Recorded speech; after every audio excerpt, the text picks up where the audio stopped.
বন্ধুসকল নমস্কাৰ, মই কমল আৰু আপোনালোক সকলোকে মোৰ আন্তৰিক অভিনন্দন থাকিল।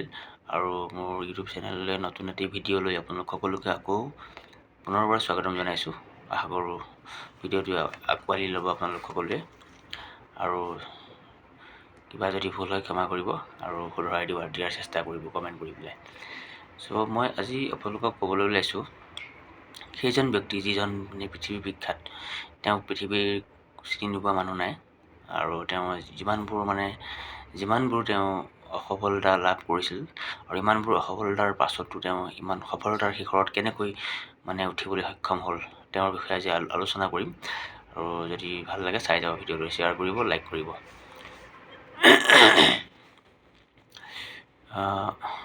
জীৱন যুদ্ধত হাৰ মনা ব্যক্তিসকলে সদায় অসফলতাৰ বিষয়ে চিন্তা কৰে, কিন্তু জীৱন যুদ্ধত যিসকল ব্যক্তি বিজয়ী হয় সেইসকলে সদায় সফলতাৰ পুৰস্কাৰৰ বিষয়ে চিন্তা কৰে। ঠিক তেনে এজন ব্যক্তি বৰ্তমান মই ক'বলৈ লৈছোঁ Alibaba.com ফাউণ্ডাৰ জেক মাৰ বিষয়ে তথা চীন দেশৰ সকলোতকৈ ধনী ব্যক্তি ৰিচ পিপল জেক মাৰ বিষয়ে ক'বলৈ লৈছোঁ। জেক মা পৃথিৱীৰ সফল ব্যক্তিসকলৰ ভিতৰত এজন। তেওঁৰ মুঠ সম্পত্তি হৈছে প্ৰায় 20 বিলিয়ন বুলি ধৰা হৈছে। বন্ধুসকল, জেক মাৰ এই সফলতা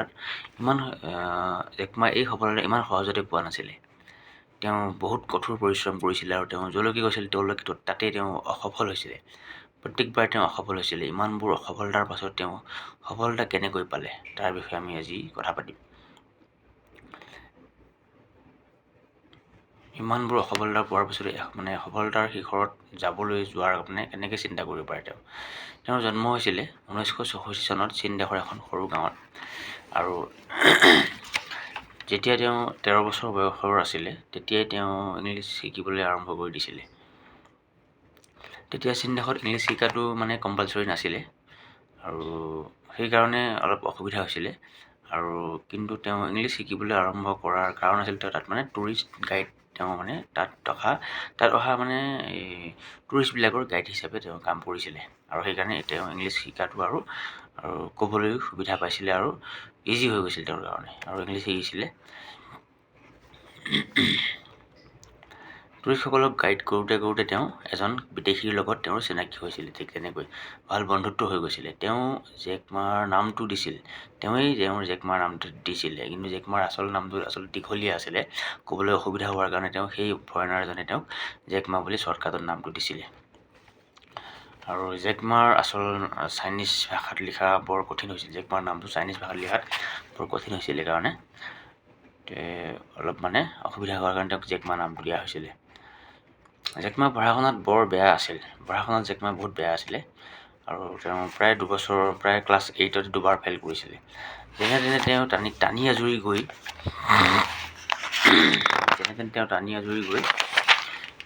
গ্ৰেজুৱেশ্যন কমপ্লিট কৰিছিলে। তেওঁ পঢ়াত বহুত বেয়া আছিলে। পাছত বহুত ল' কোৱালিটিৰ এখন কলেজত তেওঁ গ্ৰেজুৱেশ্যন কমপ্লিট কৰিবলৈ নাম লগাইছিলে। 1998 চনত কলেজত তেওঁ নাম লগাই ইংলিছত গ্ৰেজুৱেশ্যন ল'লে। জেক মাৰ আৰম্ভণিৰ জীৱনটো বহুত অসফলতাৰে ভৰি আছিল। তেওঁ 30টা কোম্পানীত ভাবি চাওক আপোনালোকে, 30টা কোম্পানীত চাকৰিৰ বাবে এপ্লাই কৰিও বিফল হৈছিলে।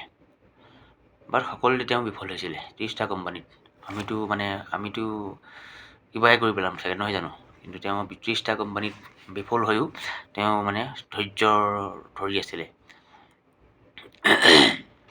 সেই সময়ত চীন দেশত KFC যি আমাৰ যিটো বৰ ফেমাছ KFC ব্ৰেণ্ড, সেই প্ৰথমবাৰলৈ চীন দেশলৈ গৈছিলে। জেক মা KFCৰো চাকৰিৰ বাবে আবেদন কৰিছিলে। তেতিয়া KFCৰ 24জন ব্যক্তিয়ে আবেদন কৰিছিলে, তাৰে 23জনে চাকৰি পালে, কিন্তু জেক মাই নাপালে।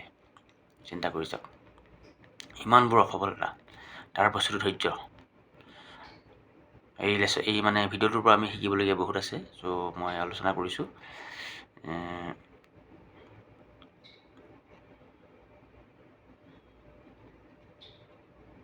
চীন দেশত তেওঁ মানে ইংলিছ শিকাৰ পিছত অইনৰ তুলনাত তেওঁ ইংলিছত অলপ ভাল হৈছিলে।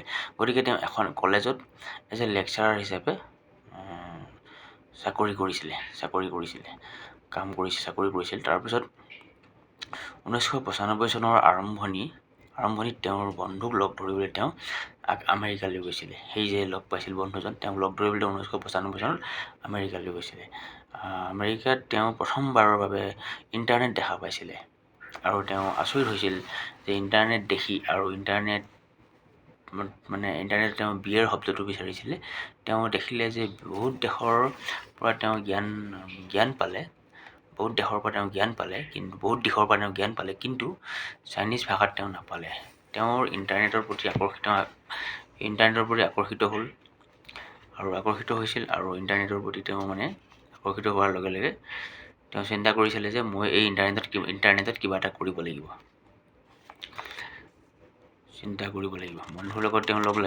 কেইজনমান বন্ধুৰ লগত লগ লাগি এটা ৱেবছাইট বনালে আৰু তাত চাইনাৰ সৰু ডাঙৰ বিজনেছবোৰৰ ইণ্টাৰনেটৰ লগত কানেক্ট কৰিবলৈ বিচাৰিলে। ৱেবছাইটটোৰ নাম চাইনা য়েল পেজ আছিলে। কনচেপ্টটো ভাল হোৱাৰ পাছতো চীনত তেওঁৰ ফাণ্ডিং বেছি নাপালে আৰু যাৰ বাবে তেওঁ ইয়াকে বন্ধ কৰি দিবলগীয়া হ'ল। ইমানবোৰ অসফলতাৰ পাছতো তেওঁ ধৈৰ্য্যৰে পুৰণা ভুলবোৰ শুধৰাবলৈ চেষ্টা কৰি নিজৰ ৱাইফ আৰু 20জন ব্যক্তিৰ লগ লাগি আকৌ এবাৰ এটা ৱেবছাইট বনালে আৰু তাৰ নাম দিলে alibaba.com। ইয়াতো তেওঁ প্ৰথমতে কিছু অসফলতা দেখিবলৈ পালে, কিন্তু ছফ্ট বেংকৰ এজন সহযোগীৰ বাবে ছফ্ট বেংক হৈছে চীনৰ এখন বেংকৰ নাম। ছফ্ট বেংকৰ এজন সহযোগীৰ বাবে তেওঁ ভৱিষ্যতে কেতিয়াও পিছলৈ ঘূৰি চাবলগীয়া হোৱা নাছিলে আৰু চাওঁতে alibaba.com পৃথিৱীৰ বিখ্যাত ব্ৰেণ্ড হৈ পৰিল। ইয়াৰ দ্বাৰা আমি এটাই কথা শিকিব পাৰোঁ যে জীৱনত আমি যিমান অসফলতা আহিলেও আমি হাৰ মানিব নালাগে। চ' আজিলৈ ভিডিঅ'টো ইমানেই। যদি মোৰ কোৱাত অলপ খেলি মেলি হৈছে চাগে, যদি হোৱাৰ বাবে ক্ষমা বিচাৰিছোঁ আৰু যদি ভাল লাগে শ্বেয়াৰ কৰিব, লাইক কৰিব। নমস্কাৰ। আকৌ পিছত মই অইন এটা ভিডিঅ'লৈ আপোনালোকক লগ পাম। ধন্যবাদ।